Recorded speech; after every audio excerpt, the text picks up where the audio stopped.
Good afternoon. Before we begin, I would like to acknowledge the traditional owners of our land, the Whadjuk people of the Noongar Nation, and pay my respects to elders past, present and emerging. I would also like to acknowledge the incredible work by Aboriginal campaigners and advocates during the Voice campaign. Despite the heartbreaking result of the referendum, those efforts will continue and will create positive change. That includes the tens of thousands of volunteers who joined the Yes campaign and who will continue to step up, to speak up and gain new skills. I'm Lucy Morrison, the Advocacy Lead at WACOS, and thank you for joining us this afternoon. I have a range of campaign and advocacy experience in both political and community-based campaigns. I also have a policy background, having worked as an advisor in the first term of the McGowan government. I've been at WACOS for 18 months, and the easiest way that I've found to explain what I do to my friends and family is that I now use my skills for good. We are also joined this afternoon by Rachel Seward. Rachel is currently acting CEO at WACOS and has worked in many areas requiring communication and advocacy to government, and will share those invaluable insights today. Lorraine Collar is a communications specialist with more than 15 years experience working in the health, education and social services sector. And Fraser Beattie is a former finance journalist and has worked in public relations for the past 6 years, joining WACOS at the end of last year. Oh, my slides aren't changing. There we go. Sorry about that. Today we're here to talk about advocacy and our refresh toolkit. By the end of this session, we hope to have achieved the following: deepen our understanding of advocacy and the important role the community service sector plays, make advocacy seem more accessible, go through the tools and templates that make up the toolkit. We'll have about 15 minutes at the end to answer any questions, so please pop them in the chat as you think of them and we'll get to them at the end. And also as a bit of housekeeping, if you could please keep yourselves on mute because there is quite a few of you online today, and we'll be taking the questions through the chat at the end. But first, what is advocacy and why is it important? Advocacy is acting in support of a particular issue or cause, a deliberate attempt to influence decision makers, seeking to change upstream factors, or more simply put, to stand aside. It's so important because it enables people to be heard, it influences laws and policies, it enables people to better understand each other, educates the greater community, makes people feel stronger and that they aren't alone. Without advocacy, there is no change. I'm going to run through a recent example of advocacy where WACOS has achieved a positive result as advocates, and that is the rent relief scheme. The rent relief scheme was a collaborative effort between Shelter WA, Anglicare WA, Vinnie's and Red Cross. Each of our organisations had seen the devastating impact unaffordable private rentals were causing. For those on low to moderate incomes, the skyrocketing prices were locking them out of the housing market completely and pushing them into housing vulnerability. The rent relief scheme wasn't a new idea. It had been an idea floated to government previously. When in 2023, the cost of living crisis continued to escalate, this solution was already front of mind for government. Our earlier conversations led the government to look to the sector to provide a solution and to partner on delivering it. After being asked to provide a proposal, all 5 organisations worked together to draft what a rent relief project would look like. We gave the government the following: a solution with evidence, how much it would cost, how many people it would help, options on how it would be administered. Why the time to help is now. We created the sense of urgency to providing that support. We also provided proof that this is a time-limited program of 2 years and the government wouldn't be forced to commit to this long term. We also provided reassurance that we would develop the program with them and partner with government in administering it. Next, we wrote to the Premier, Treasurer, Minister for Commerce and Minister for Housing with a copy of our proposal and a meeting request. We're invited to meet with both Minister Carey and Minister Ellery to discuss, which we did as a collective. Each organisation brought their CEO. Also, at every point possible, each organisation discussed the proposal with government departments and officials. We made it clear that this was our #1 priority. This was also around the time that Roger Cook became Premier and Minister Saffioti became Treasurer. As is usual practice for WACOS, we wrote to both requesting a meeting to discuss our priorities and how we could work together. In these meetings, we do just 2 asks, only 2. That doesn't mean we didn't have a big, long shopping list of requests, but we felt it was important to be clear and direct. And one of those asks that we took was the rent relief scheme. The rent relief program also featured in our state budget submission, which was sent to all government ministers, department heads, and members of parliament. There was no doubt in anyone's mind that this wasn't a priority for us.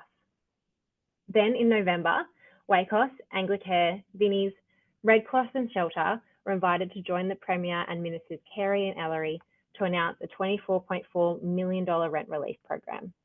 Then we claimed the win to our networks and the media.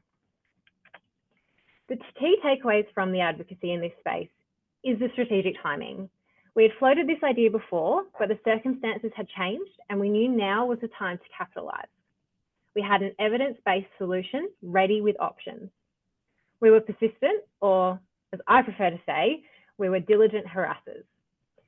And also we did media after the thing. This is an example of the difference between an internal conversation to put pressure on versus external advocacy.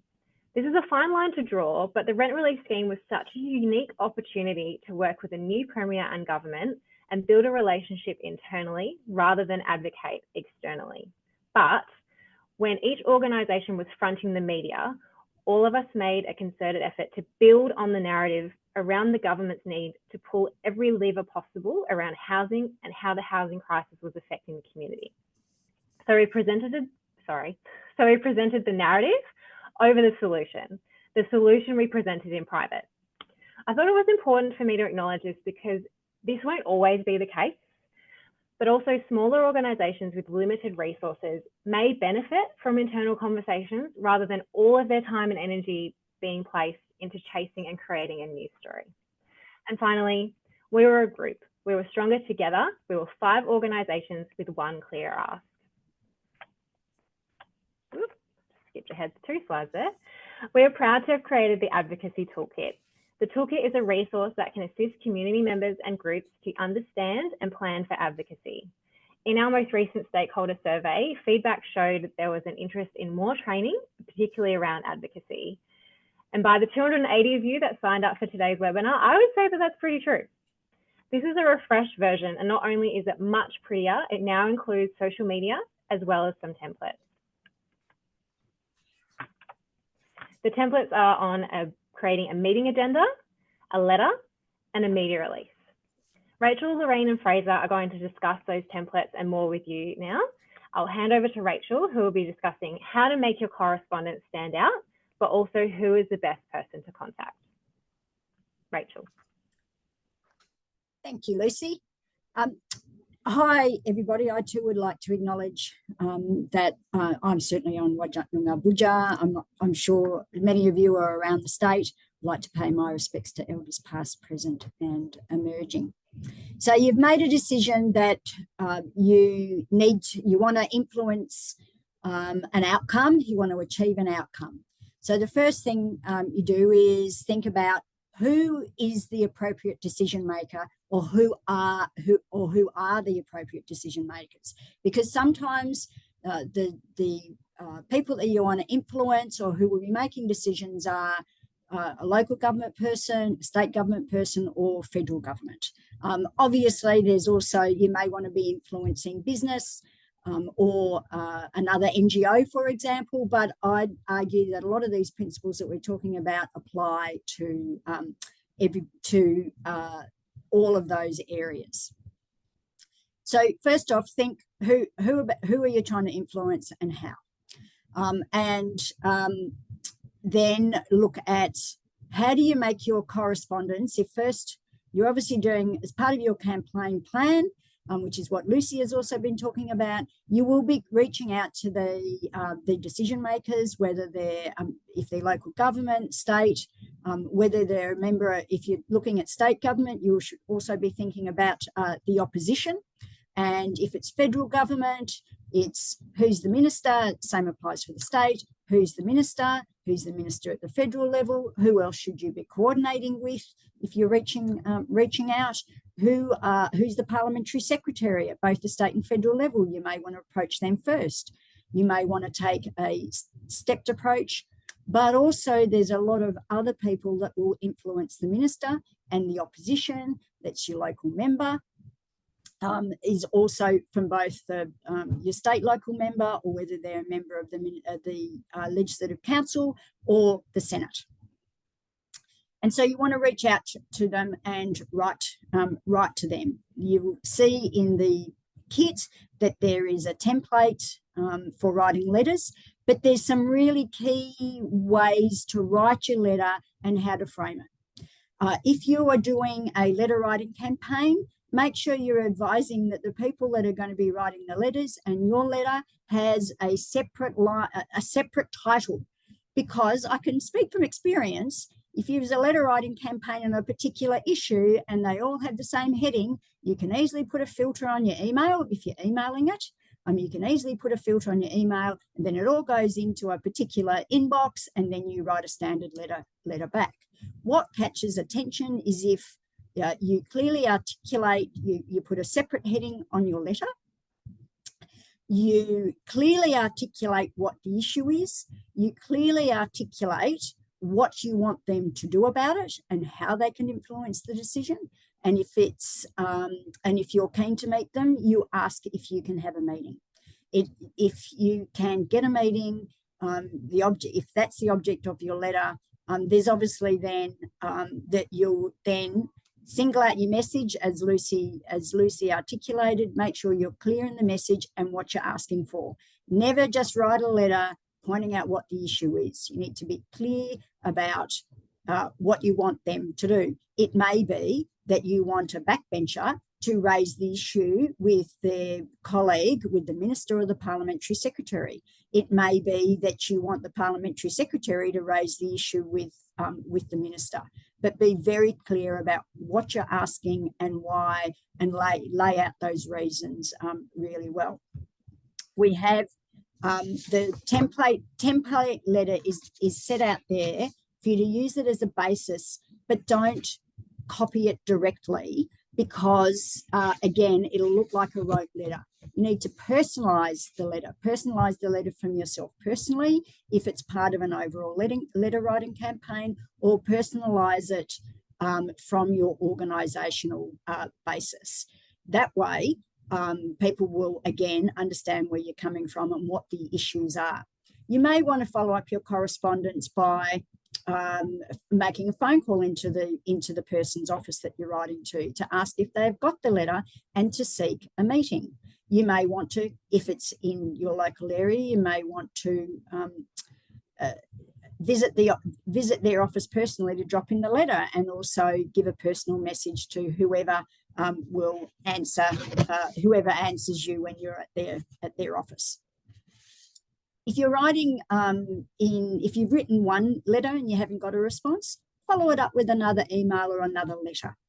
I know writing handwritten letters, or not even handwritten letters, but letters rather than emails, also still make a difference to people receiving them.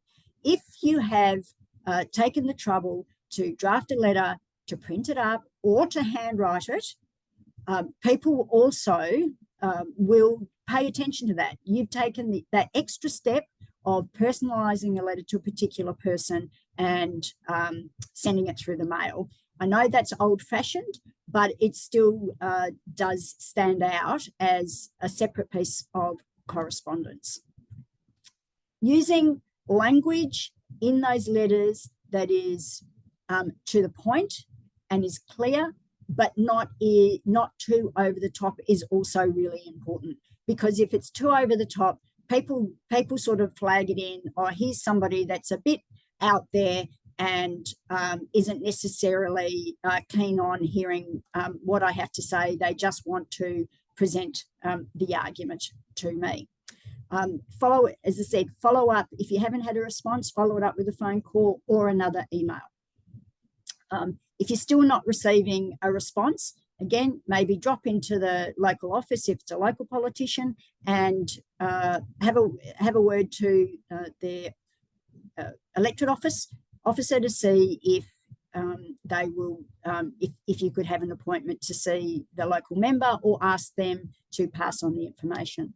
If you are writing to these same issues apply to if you are writing to somebody that you want to influence actually in the public service. Again, same sort of thing. Write an email that's not a rote email, or if you're doing a rote email, encourage the people you're campaigning with to achieve change, or advocating with to get them to do a different title to each one so that they don't get caught up, as I said, in that filter process. I'm really happy to answer questions at the end around some more little touches that you can add to letters to get them noticed, because what you're trying to do is to get these people that you're trying to influence get lots and lots of correspondence and lots of people asking them to do things. What you're trying to do is get your issue noticed, be clear about what you want them to do about it. What are those first steps? Different parts of government can influence things differently. So bear that in mind when you're writing the letters. What role does this particular person that I'm writing to, what role do they play in the scheme of things? How can they influence a decision or an outcome that you're trying to achieve? I'll leave it there and we can pick it up during the question times. Oh, sorry, I should say, Fraser, over to you to talk about media releases. No worries. Thank you, Rachel, and good afternoon, everyone. Thanks for tuning in. Today, I'm going to run through a bit of a one-on-one on how to make your media release sing and how to get your best bang for buck. Now, the first question you might have is when or why do I need to write a media release? The when can be answered simply in the event that something in the space in which you're operating has happened. It could be within your organization or at a more macro level, such as changes to legislation or state government, announcements on a topic that affects your organization, your members or clients in either a good or bad way. The why is because simply nobody's going to tell your story for you. The onus is on you to be a part of that conversation. So when you're putting the media release together, the first things you should keep in mind are telling your story in its entirety, telling it truthfully, and being the first one to tell it. Credibility is absolutely paramount when it comes to the media. And if you're found to be giving half-truths or only a portion of the story, chances are they're going to find out and can very easily turn the narrative against you. So you want to avoid that at all costs. With that in mind, the structure of your media release is really important, because when you're pitching to media, the chances are that you're just one of many groups flooding their inboxes at a given time. So you want to make sure that when the journalist opens up your email and glances over it, they're going to see the most important information first. And that's going to sit at the top in both your headline and with your opening paragraph. So that's your hook. What is the most interesting thing about the news you're trying to get out that's going to attract the most attention? If you can figure that out, then you're well on your way. And I refer to what's called the inverted triangle on the right there, and that shows the flow of information in your media release and what should go where. When you're writing the media release, language-wise, and Rachel kind of touched on this when you're talking to stakeholders in government, the rule of thumb with the media is really to just keep it at the most simplistic language as possible. So removing any jargon or big fancy words that only the professionals in your industry would understand. Journalists aren't always the experts in your field, and the majority of their readerships certainly aren't either. So you want to make sure that it's written in simple terms that, well, honestly, the rule of thumb is about, someone at a 12-year-old level, year 7 would be able to understand, not necessarily the context behind the words, but absolutely the words themselves. Most media releases will generally include a quote from someone in your organization to add some extra flavor, and those would generally be attributed to your most senior person in the organization, chief executive or chairman. It can occasionally be attributed to an expert within your team where appropriate, but it's usually the most senior person. And the big reason for that is that if media does reach out for further comment, they're going to want to talk to the person that provided those quotes in the first instance. In most organizations, those leaders are trained to deal with media and can be prepared to take on any left field questions that might come up during that interview. If you're putting someone in front of a journalist that doesn't have that skill set, it could open the door to a bit of a PR nightmare that you just don't need. And lastly, they're providing contact details to open the door for media to follow up with any more queries they might have. It's quite essential. If you go to the next slide, please, Liz. Cheers. So on this slide, look, I'll leave you with a couple of tips on how you might be able to increase the chances of your story being picked up in the news. The first one simply is to get yourself educated on who's who in the zoo. You want to look out for what media outlets are already covering news relevant to your organization and the sector that you play in, and more specifically, the journalists within those organizations that are covering these stories. At the news desk, journalists are usually given specific rounds to cover, and they tend to stay within their lanes for the most part. And that's your opportunity to get to know these journalists. And by that, I mean, actually meet with them, take them, even if you don't have something specific to spruik, take them out for a coffee, have an informal chat with them, and leave them with the impression that you are approachable and that you're available when they need you. Importantly, get their contact details if you can as well, so you've got that direct line of communication going forward. Timing is also pretty crucial when it comes to pitching stories to media. It's no secret that the media landscape has shrunk significantly over years, and most news desks are stretched pretty thin as it is. So if they're being hounded by different media groups with pitches on a day, they're only going to prioritize the most hard-hitting stuff. So if you've got something in the works, then you know that either state government is going to announce something big that's unrelated, or you want to avoid competing with that for coverage. Obviously, you don't know what you don't know, but if you are aware of something happening that might be considered more pressing for the media, hold off on pitching a story for another day if you can.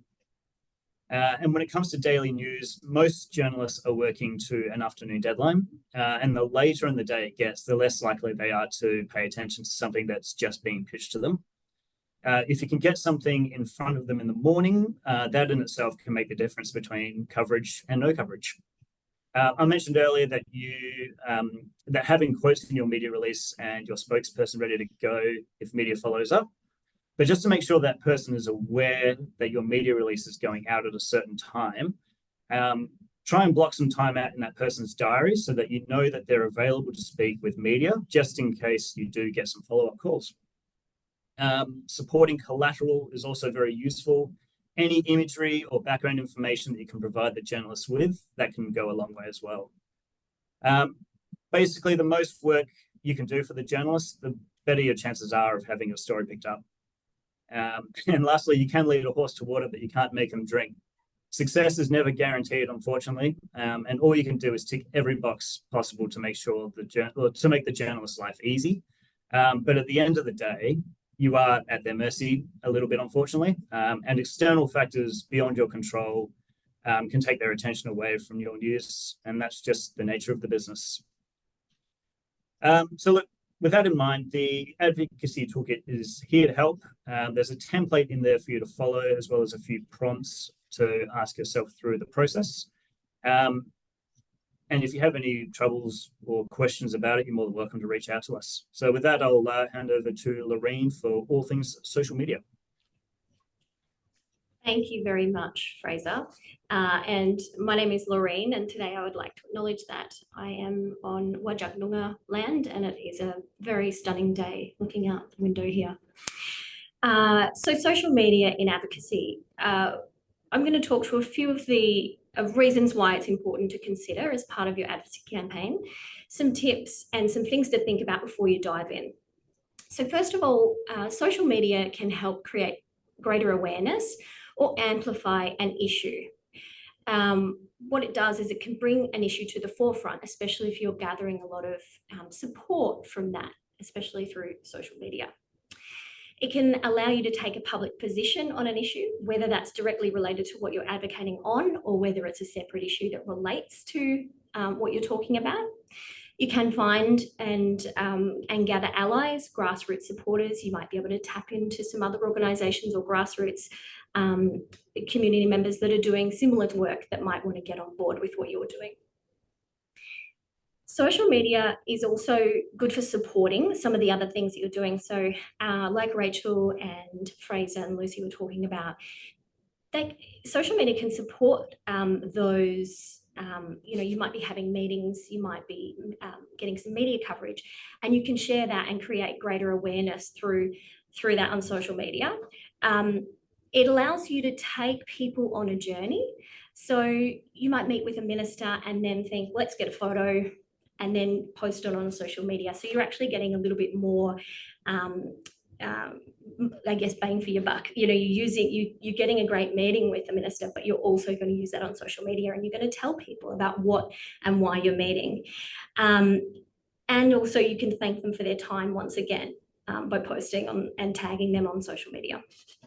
And it allows you to share the wins because a lot of the work that is done in this space is long, and it can be a really hard journey. And we do have to acknowledge the wins when they come. And the people that you are taking on that journey want to know that as well. They want to know how an issue is progressing. So just a few things to think about. Before you do dive into social media, what does it look like? Let's have a think about it. So prepare your social strategy. What platforms are you going to use? You might, for example, want to engage with journalists, and X, or formerly Twitter, is a good platform for that. A lot of journalists will connect with you and you can tag them, you can bring issues to their attention. You might also want to think about other platforms such as, is your campaign going to rely heavily on visuals? Therefore, you might want to use Instagram. Or are you going to be filming short videos? Maybe TikTok is for your audience. And the other thing is LinkedIn is another good one, but mostly for thought leadership. So there's a few different platforms you can consider, and it just depends on where you want to go with your campaign. What I would recommend first, though, is just not diving in and creating social media platforms for the sake of it, because thinking about things like, do I have the time, the resources to support this platform to continually post and monitor it? Is it where my audience are, or are they on a different platform, or is social media even the right platform? And then what to do, having to think about, what if something goes wrong? It's 11 p.m. on a Saturday night. Who's going to jump online? And also there's some legal implications, and I won't go into those, but just to be aware that you are responsible for what's posted on your social media platforms. So yeah, just some things to think about before you dive in. Lucy was talking earlier about some campaigns will be more internal, so you won't share as much. So how public will you want to be, and what will you share publicly? What might you keep to yourself? What is the journey? What's the narrative? What's the story that you want to take people on? How do you want them to feel? And along the way, what evidence will you share and collect? You might want to take photos of all the meetings you go to with ministers or members of parliament. You might want to take videos from events, and collecting all of that will help with cultivating that social media following. And the other thing is, how will you frame your issue and what language you will use? It's really important, because we can look at a few different campaigns, and there's very various degrees of how you talk about an issue and what's going to get traction. So thanks, Lucy. So the example of ACOS's Raise the Rate, just on the screen here, want to point out a couple of good things about this. Really clear, what's the call to action? On this particular post on the left-hand side, they want us, there's snap action, they want you to call Labor and urge them to speak up for people on income support. So really clear in their social media post, what do they want you to do? They want you to call Labor, and why? Because they want them to speak up for people on income support. So Raise the Rate is a really good example of really clear messaging. I just want to highlight another one on the next slide, and that is Social Reinvestment WA. So really, really good and powerful emotive messaging from Social Reinvestment WA. They work in the space where they're campaigning to raise the age. And a couple of example posts here, they update you and keep you informed of the journey and progress. So here we can see on the left, they've been really clear with their messaging, what they want their followers to know, what they want their supporters to know is that, you know, there was a meeting, that there was a missed opportunity and that they haven't raised the age. So really clear messaging. And the other one there is highlighting a public petition that was shared with the WA government. Two really good examples if you want to follow them. And the third one I'll point out is Make Renting Fair. So again, the left-hand post is really clear. What are they asking you to do? They're asking you to send a submission. Why? To help limit rent increases and to end no grounds evictions. So 3 very different campaigns, but 3 very clear messages. And this one's also supported in the middle there. There's a thought leadership piece from Louise. So what that has done is Louise Giolito, who's the CEO of WACOS, has written a thought piece for the Western Australian in this instance. And we've been able to share that, Make Renting Fair has been able to share that across to their social media platforms, and it gives it more credibility and also places it in a different space other than just, for example, on Facebook, but it reaches out to people through LinkedIn. Just a few tips before I finish up. What I want to say here is make sure that it is easy enough for people to share your message and to understand your message. So I know that a lot of the campaigns and the coalitions that WACOS is part of, we work with in collaboration with others. And so we might prepare a social media kit so that others can share our message and amplify our message. And what you need to do when you're doing something like that is make your message easy for people to copy and paste into their own socials, and also make an image available and just really clear step by step. We want you to do this. Maybe it's on this day at this time, or at their own, you know, in their, when it fits their strategic aims. But just if you are providing content, make sure that you're making it easy for people to get involved. Using the most appropriate platform for the message and the audience, as I spoke to a little bit earlier about that, who is it you're engaging with, and what do you want them to do? I think picking that is really important. Like I said, if you've got a very visual campaign, then that's the platform you'll probably go for. Clear calls to action, commit to your strategy, but don't be afraid to revisit if it's not working. And that's fine. And there usually are a lot of iterations throughout advocacy and campaigning that you may need to go back to and say, well, this didn't work on this social media platform, but what can we do better, or what message might resonate differently? And measure and evaluate your success. And that might be a long journey, and that might be at many steps throughout the process. The one thing I haven't written there is that you might want to consider if you want to add some funding. So if you have some funds to commit to a campaign, then you can target those. You can boost your posts. You can create an advertising campaign from your social media posts, and that will see it go a little bit further. And you can also target very specifically. So it's a lot to go into right now, but what I do want to say is you're not just limited to your platforms and the people who follow you. You can target and put some money behind your message to make it go a little bit further and reach into spaces where you may not already be operating. So that's all from me. I'm going to hand back to Lucy.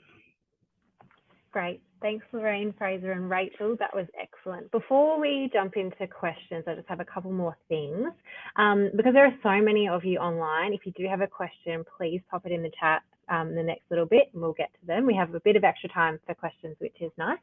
I already have one question from Jasmine, so if you think of any more, please pop them in. We do have some hard copies of the toolkit available at WACOS. So if you'd like some, please either drop in or let us know. If you have tried to print it, you will find that doesn't work very easily because it actually looks like this.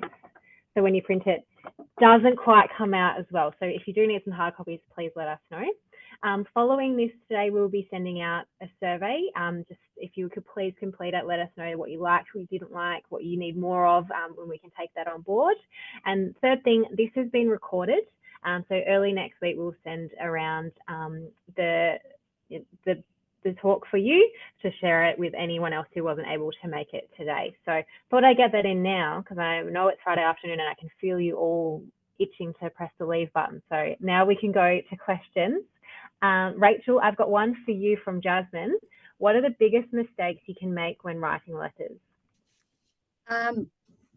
There's a couple, and that is, and I touched on it before, don't be insulting. Approach them as if they're going to be your ally, and they be clear that you want their help. Depending on what level, where you're targeting your campaign and which part of the campaign and your advocacy journey that you're at, if you're writing a personal email or a personal letter, it's handy to know the person a little bit. And I mean that in terms of, obviously you won't know them personally, but what they are working on themselves. So for example, there's no point writing a pointed letter explaining why you need to raise income to support to a member of parliament, for example, who already has committed to doing it.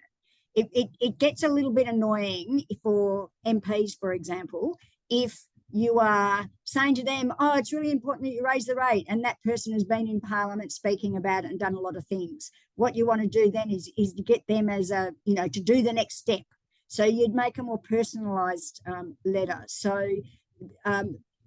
it's a good idea not to send people that are already working in the space more information about something they're already doing. If you're going in to meet them, for example, just say your letter's been successful getting in the door, make sure you have a good idea again about where that MP is at on this particular issue. Have they spoken on it?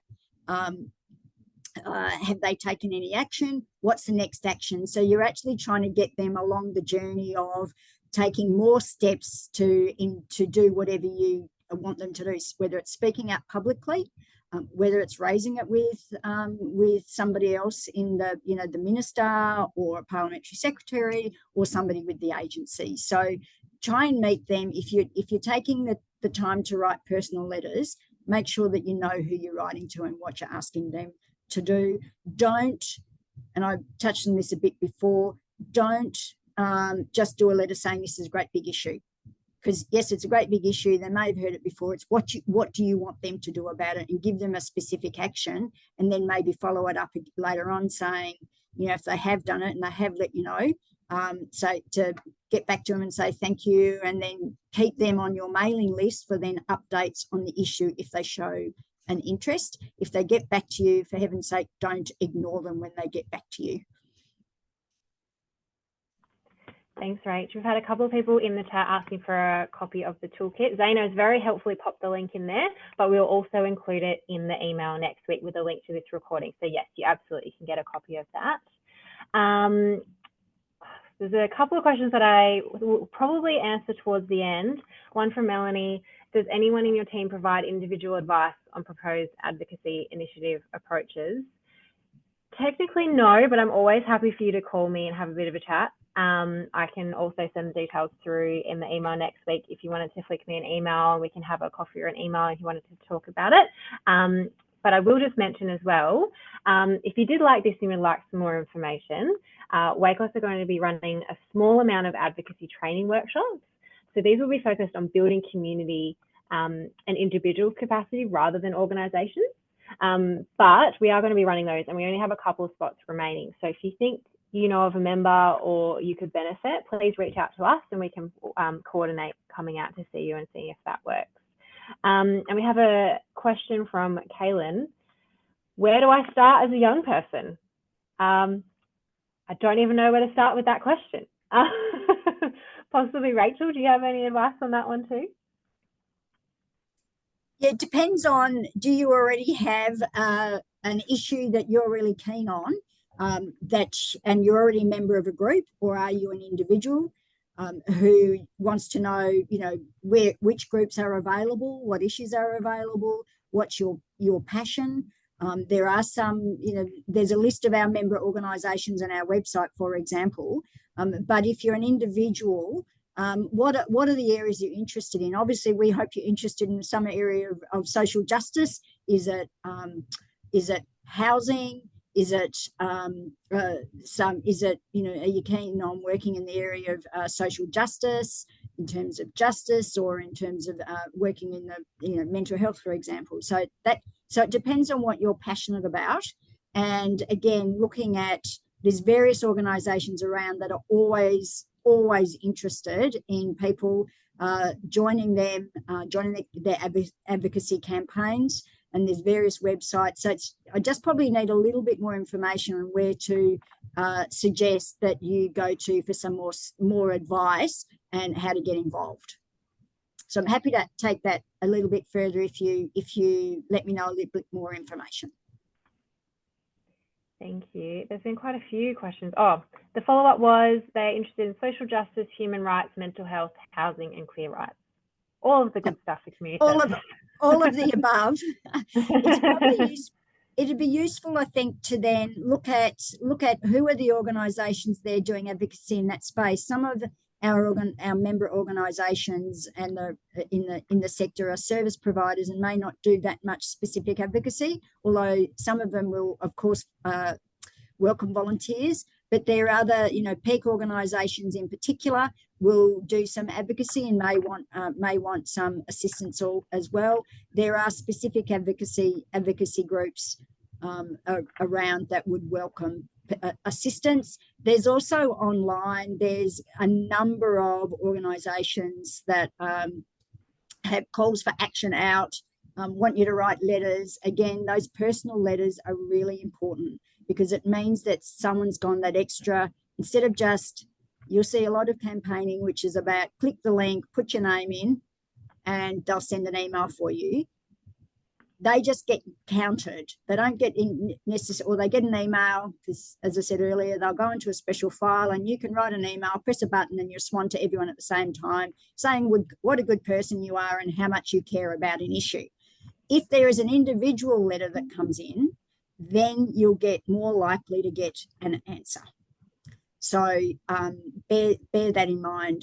And so where I was going earlier with that is, if you join one of those campaigns, maybe if they're asking you to write a letter, specialise it in your own voice, give it a separate title, but same issue, and see how you go. That's where you start making a difference, when it's not just the number of emails that come in, but it's the personal, heartfelt message that you're sending. If you are sending it as an individual, if you're sending it as an organisation, of course, that's a little bit different, but still the same still applies. Don't be rude. Understand understand where the person you're writing to is coming from. Explain the issue and give them something to do. Great, thank you. I've got a couple more questions from the chat. Again, this is for you, Rachel.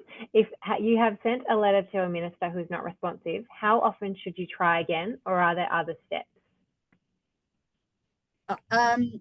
I would write another letter, nice letter saying, wrote before, didn't hear back, and you could say, might have got, make a little bit of a joke of it or something, maybe not, depending on what the issue is. I would then phone, perhaps phone the minister's office. Just say, did you get my correspondence? You may not get a direct answer from a minister's office. That's just part of the course. The minister will get lots of correspondence. They will prioritise it.